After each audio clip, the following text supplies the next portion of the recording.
Good morning, everybody. Morning, Coach. I felt like after reviewing the game that it's exactly what I thought on Saturday.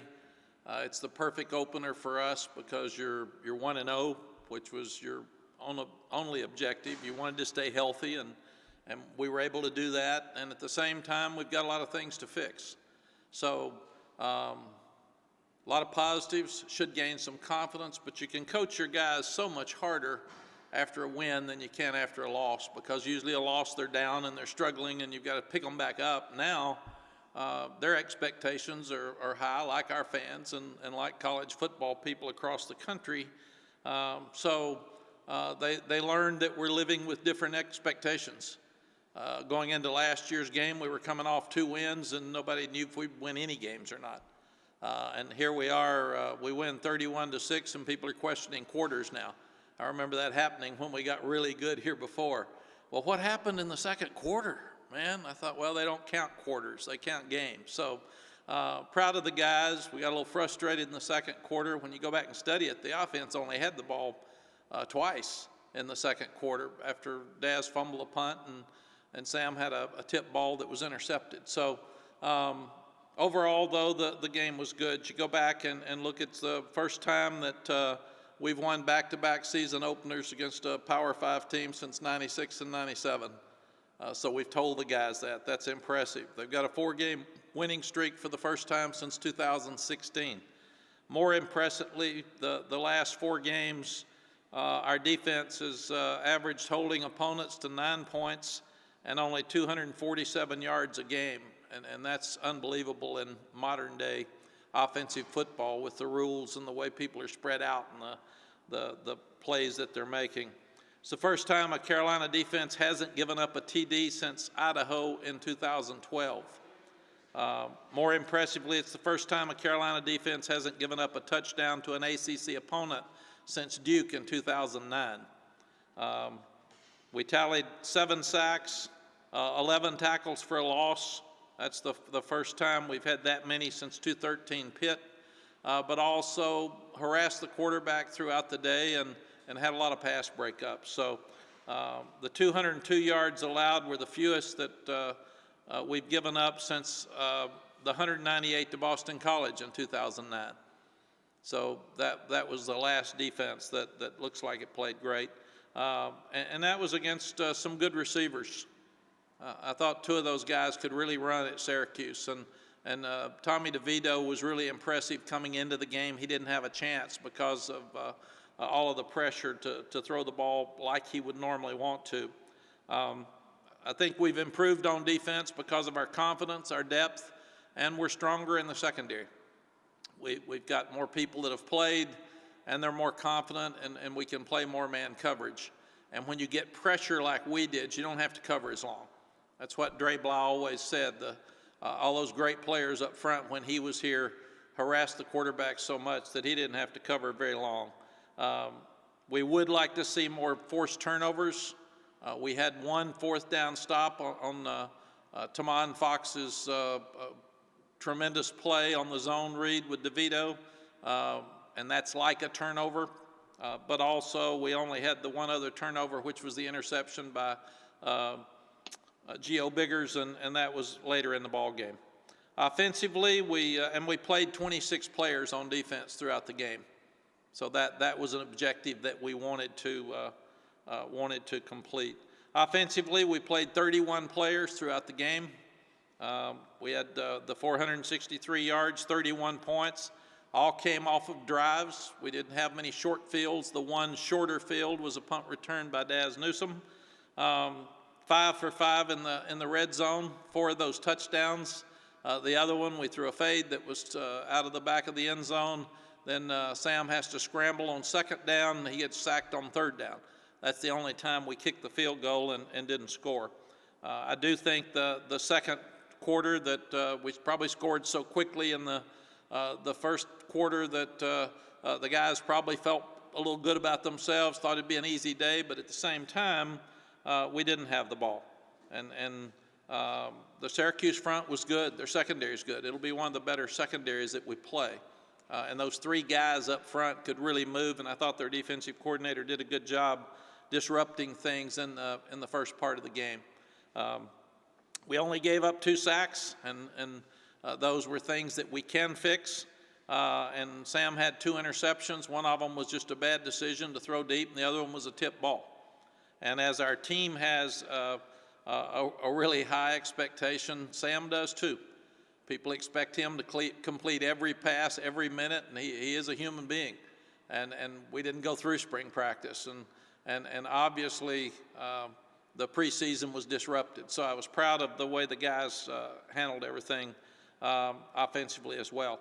It's also amazing that neither team had a fumble, a strip. The ball that hit Daz on the punt and fumbled was not a strip fumble. So both teams took pretty good care of the football. We look at our kicking game after watching it. I'm really excited about it moving forward. If you go back and look at Ben Kiernan as our punter, he really did a good job of punting, and we had good execution. And it's probably the fact that you don't tackle in special teams, but the first punt return that they had, where they had the block in the back, we have 2 gunners run right by the punt returner, and that's what they've done in practice. I mean, but they've got to tackle a guy, and I think that's just the fact that they had not done it before. And then after that, our punt coverage, protection and coverage, was really, really good. Jonathan Kim kicked every ball out of the end zone, or back into the end zone where they couldn't return it on kickoffs, and he'll be a real weapon for us throughout the season. Grayson Atkins, we could have gone for the 4th down with his 50-yard field goal, but I wanted to see him kick it, and it was into a light breeze, and he had plenty of leg. He just pulled it a little bit, and it hit the crossbar, but he was 1 out of 2. He made the 31-yarder and had a chance at the 50. You take Daz Newsome and Michael Carter can be dynamic punt and kickoff returners. We get people spread out and get the ball in those guys' hands. They can make a lot of people miss them. And I was proud of Daz. After he fumbled the one punt, he came back and really showed what he can do with people that are going to punt it to him throughout the year, even having the punt return for a touchdown that had the block in the back by our young rookie. So that was tough for him. The people ask about penalties after the game. Officials have a first game too, and some of those are close. We've turned in a number of those to the conference office today. But we did have too many penalties that were called. We had 9 penalties, and that's too many. We had 10 in the South Carolina game last year, so that's something that we have talked about every day, but something that we do need to and want to clean up. But I do feel like we've got great possibilities in our kicking game for the rest of the year. Players of the week, Chaz Surratt could be the player of the game every week, but the defensive coaches went with Tamari Fox because he was so disruptive up front. The offensive players of the week were both running backs because they're as good as anybody. Those 2 guys are special, and they block, they catch, they're very unselfish. They kind of substitute themselves, and we're very proud of them. And the special teams player of the week was Daz Newsome, and that was obvious with his punt returns and what he's showing for the future. Playing with expectations is different. Like we said, we're 12th and 11 in the polls today. We've told the guys that's all good and that's cool, but with that comes expectations that you'll continue to play well and win, and that you are going to have criticism over a quarter, and you're going to be scrutinized very carefully with every little thing you do. And that, I've lived this world. They haven't in a while. So it's just something that they're going to have to understand. I said, you don't play well Saturday, you won't be rated. That's just the world you live in. So if you call it pressure, you can. I call it pride. And it's something that you've got to improve. Playing Charlotte this weekend, we were supposed to play Central Florida at Central Florida, Auburn in Atlanta, and Connecticut here. When all of those got canceled, you'd have to ask Rick Steinbacher how we got to Charlotte, but I think we wanted an in-state game if we could to keep the money in-state the best that we could to help the universities, because obviously athletics departments are struggling financially across the country. So that's one of the reasons that the schedule was Charlotte, and they had a game canceled, I think, with Tennessee, so they were available at the same time.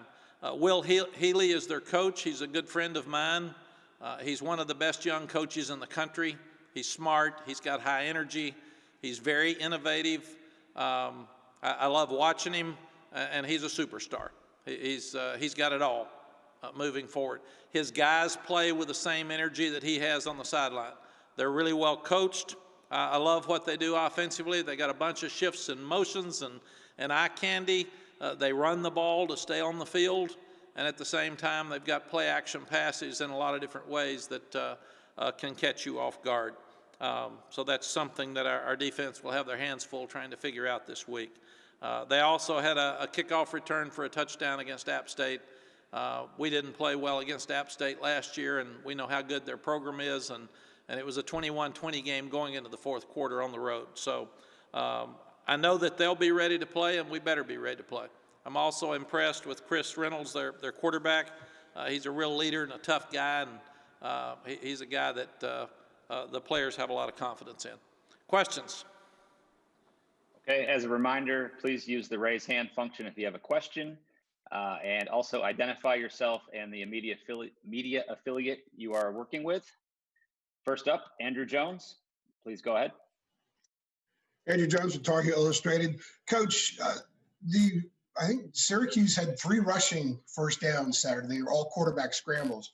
What did you like that you saw from the interior front that kind of prevented Syracuse from having any success running the ball and converting anything? The quickness out of Ray Vahasek and Tamari Fox has been very impressive in preseason camp. Those two guys can move. They're strong. They're hard to block. They've been difficult for us to block. So I thought they really disrupted a lot of things up inside. We got in a couple of areas where we had the wrong lanes when we were rushing, and the quarterback scrambled and made some plays, and that'll be an issue this week because Reynolds can scramble. But that was the biggest thing, and Tamon Fox is always back there. He's always in the backfield. So I thought that those 3 guys were really, really disruptive throughout the game. And on the other side of the ball, you guys didn't have a lot of rushing touchdowns last year, and certainly not when you were in the red zone. You had 3 in the fourth quarter. How big was it for you guys to show that you can that part of the game might be improved, that you're running the ball in tight situations better and you're able to get in the end zone with the run when you're in the red zone? It was really important. It's something that Coach Longo and the offensive staff has worked so hard on. It was one of our number one emphasis going into spring practice, and we missed that. And then we didn't get a lot of summer work, obviously, with the pandemic. So that's something that our coaches have worked on every day in practice is short yardage and goal line. We were 5 of 13 on third down, so we still need to improve there. But we felt like that you get the ball down around the goal line. We've got to be more physical at times than we were last year. So 4 touchdowns out of 5 trips to the red zone was really, really important for us to walk away with. The one time that we had to kick the field goal, Sam checks to a fade on first down at the 11. He comes back and scrambles on second down and gets it to manageable, and then we have a sack on third down. And that's the only time we didn't get a touchdown, but we came away with points. So very, very pleased with our offense down around the red zone. Thank you. Appreciate it. Thank you. Andrew, you had a bad press conference too with your speaking. You need to pick it up, man. I got it. I'm gonna blame the headphones and the speaker on the headphones. Can't blame anybody. No excuses, no regrets. I know it was not a pretty game film yesterday on my microphone. I understand. I heard people griping about your post-game interviews, though. I said you got to pick it up. No, that's not the first time. Or the last, right? Yeah, true. I got Thanks, it. Coach. I've been criticized before, too, so I can handle it. Our next question comes from Aaron Beard. Aaron, go ahead. Hey, Mack. Aaron Beard with the AP. With the penalties you guys had, you just talked on. Obviously, there's first games for officials, but too many penalties. What did you maybe were the most concerned with about the penalties you had? And I don't know if the way that off season and preseason went, like if that also was a factor with with scrimmages and, having officials there, things you might have done normally that you couldn't do? Aaron, we've had officials at every practice, and we've had very few penalties the last 10 days. So I was surprised and disappointed. A lot of the penalties were in the kicking game, and you aren't doing that as live as just like the kickoff coverage and kickoff returns. Our kickoff returns, we had two guys just get run over that were young guys, and they've been working against the scout team, and I mean, they get run over. And they came over the sideline and said, okay, I got it. This is full speed. I got it. It's not scouts anymore. So I think some of those penalties probably were because it's the first time you are going live against really good players, and Syracuse has very good special teams, and they're well coached, and we knew that coming in.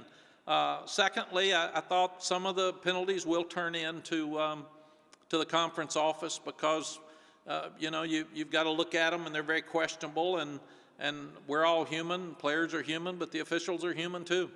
And sometimes they miss some, and when they do, all we can do is send it to the conference office and ask them to evaluate it. And the hardest ones are holding and pass interference. Those are always the toughest ones early in the year to figure out exactly what you saw and making sure you call it right. But it's an emphasis we have every day, but it gives us a chance to go back and emphasize it. I think the first two games last year, we had 10 in the opener and maybe 10 in the second game. We had way too many penalties in the first two games last year, and I remember that, and hopefully we can clean up some of that this weekend. Mac, to follow up on that, I was about to ask you about last season because you went from 10 penalties to 1 in your second game against Miami. You had 1 penalty in that game. Are guys more receptive to? You said you can coach them a little harder, and you win when you win despite mistakes. Are guys more receptive after a first game in that type of situation to fixing those types of mistakes? Absolutely. We'll show every penalty. We will say, we don't think this was a penalty. I'm sorry. We think they called it wrong. We'll say, you messed this up. You can't do this. This is a hit in the back. This is holding, and here's why it's holding. And then we may even have the official talk to them about it at practice, like we did last week when they see one of these in the game. So that's why they say, Aaron, and coaches say it to nauseum, but you improve the most between the first game and the second game. I think it's because you've got live work now, and you've also got things that you can correct. And that's why you improve so much between week 1 and week 2. Thanks, Mac. Thank you, Aaron. All right, next question is from CL Brown. CL, go ahead.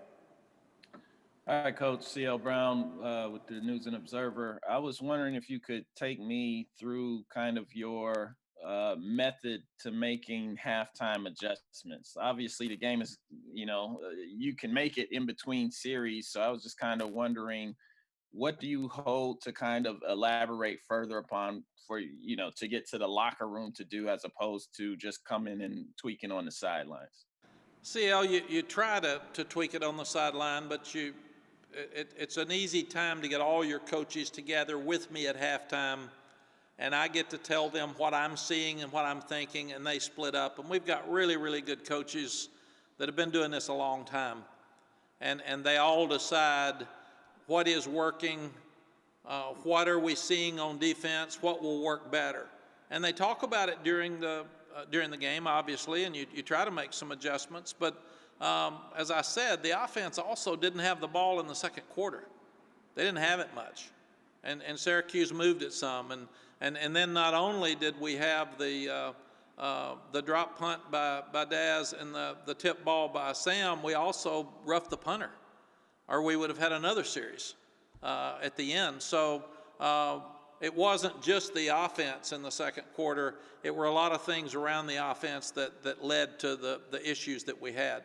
But everybody talks about halftime adjustments. You're exactly right. You try to make the adjustments throughout the game, and we probably made those adjustments in the second quarter. They just weren't visible because we didn't have the ball.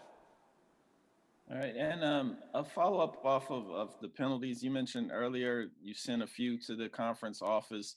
I was wondering if one of those was the hit on Sam that they reviewed to see if it was flagrant and decided it wasn't. Yes. Thanks. Okay, next up is JB Ricks.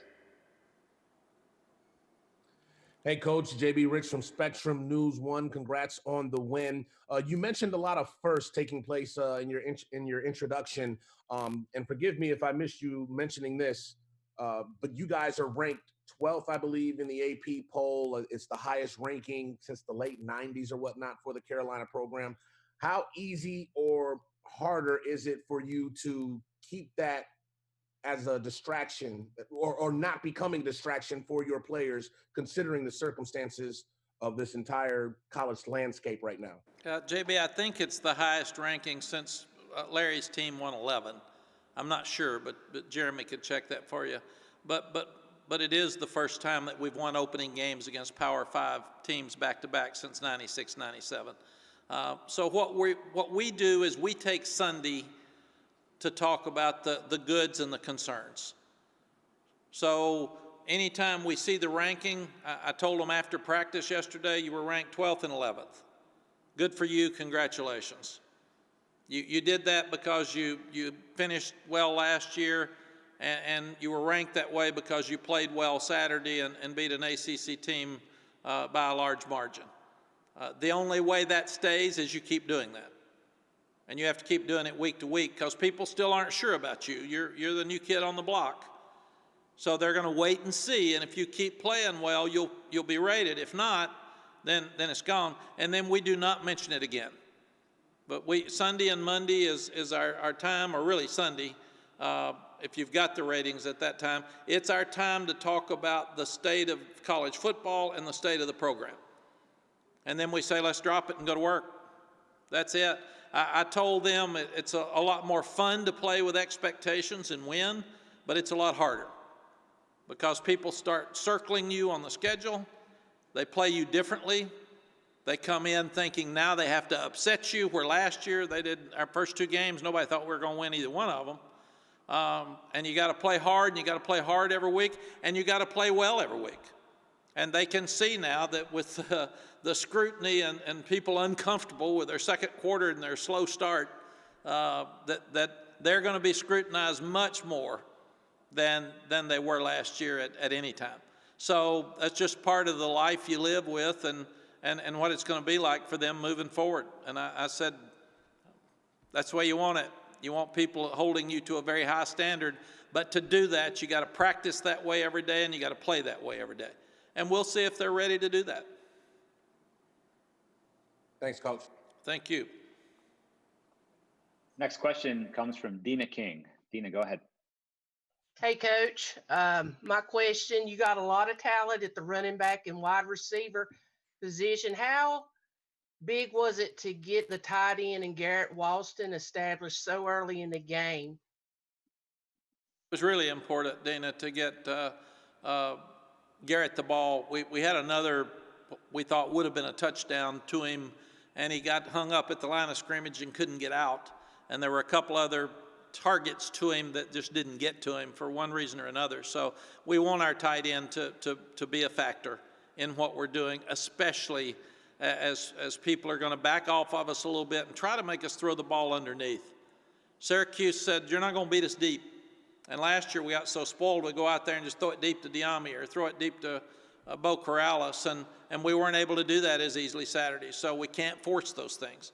We've got to learn to have more patience offensively, and that's where the tight end will come in. But Garrett played an outstanding game, period. A block that he made for Javonte on the corner. He was one of the key reasons that those red zone offensive plays worked, because he was such a good blocker inside the box on his kickout blocks. So it was definitely the best game that Garrett Walston has played since he's been here. Thank you.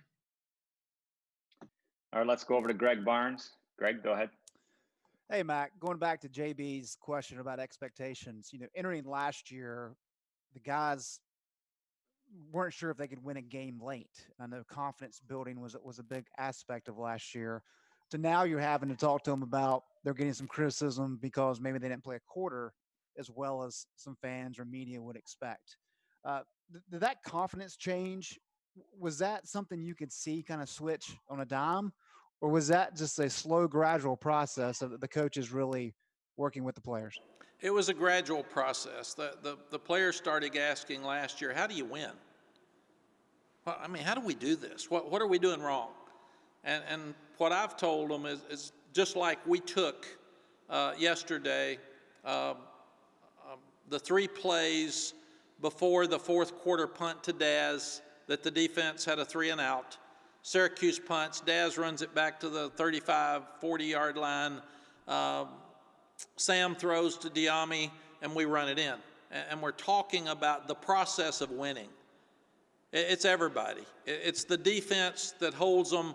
It's the punt return for field position, and then 2 quick plays for the offense. That's how you score. It's not roughing the punter. It's not dropping the punt. It's not getting a sack or throwing an interception backed up, because our defense had 3, I think, sudden changes in our territory where they made them kick field goals or stopped them. So I think it just continues to be that process to win. Everybody gets frustrated and says, what a bad second quarter. Well, the defense didn't play a bad second quarter. The special teams messed up twice, and the offense threw an interception. So what we try to do is be practical and show them exactly what happened so they won't get emotional about it. I thought offensively we got frustrated some in the second quarter. And I got frustrated some in the second quarter because I was mad too. My job and our offensive coach's job is to figure out why and go back and sit down and be practical about it and not be mad about it. And that's where I think that it's a process of them learning how to win.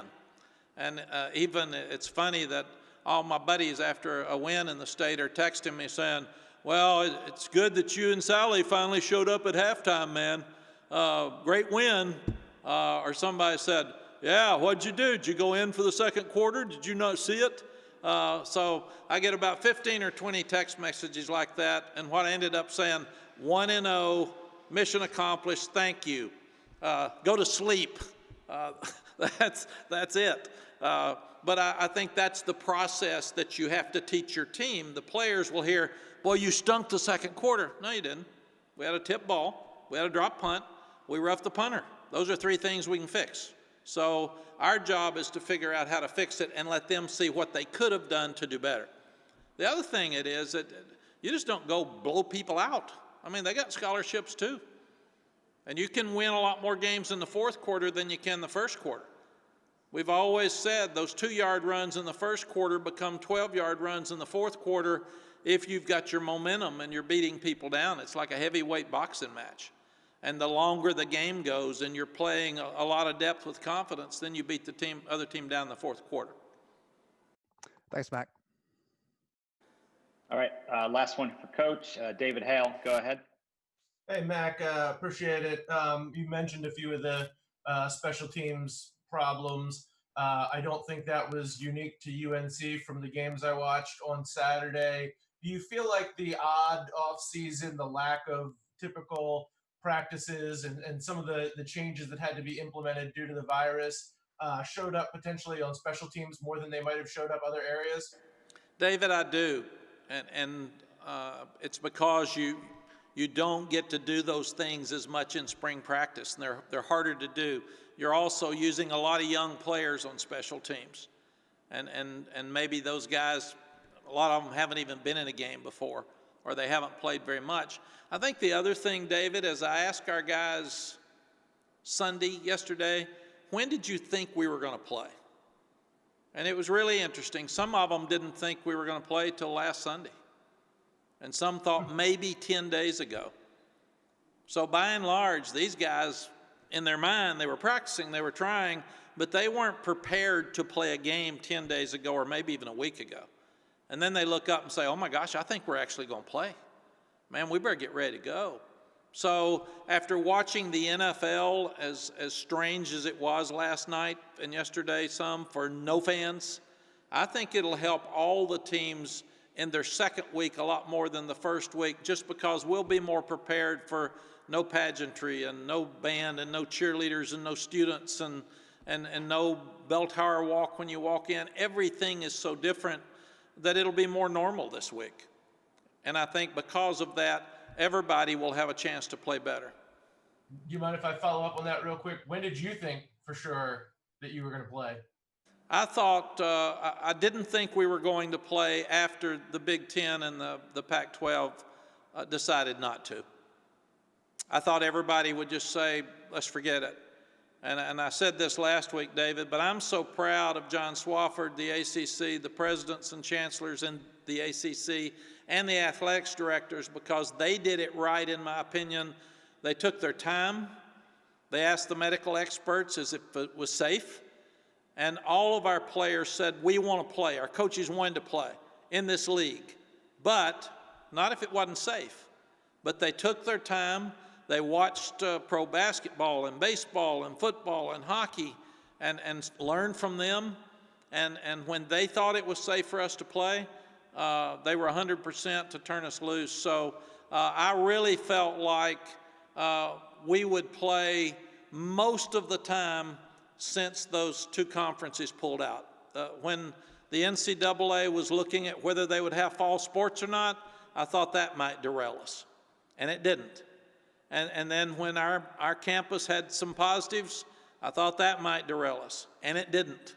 So I was concerned at a couple of times there, but by and large, I thought since right before we started, I thought we were going to play. And we had to be very careful with our team because we wanted to be honest with them, and we wanted to always tell them exactly what we knew, but we didn't know for sure, and I told them that. I kept saying, I think we're going to play. I can't promise you we're going to play because that's not my decision, but I think you're going to play. And they were so happy as far as the game and their excitement after the game and all of that. They couldn't have been any different than last year's win over South Carolina. They were really excited that they played. They were proud. They've handled all this stuff so well. I mean, it's so much has been thrown on these young people, and I'm just so proud of the way they handled it that I couldn't be more pleased. They've been incredible the way they've acted. Thanks, Mac. All right. Thanks, Coach. We appreciate your time today.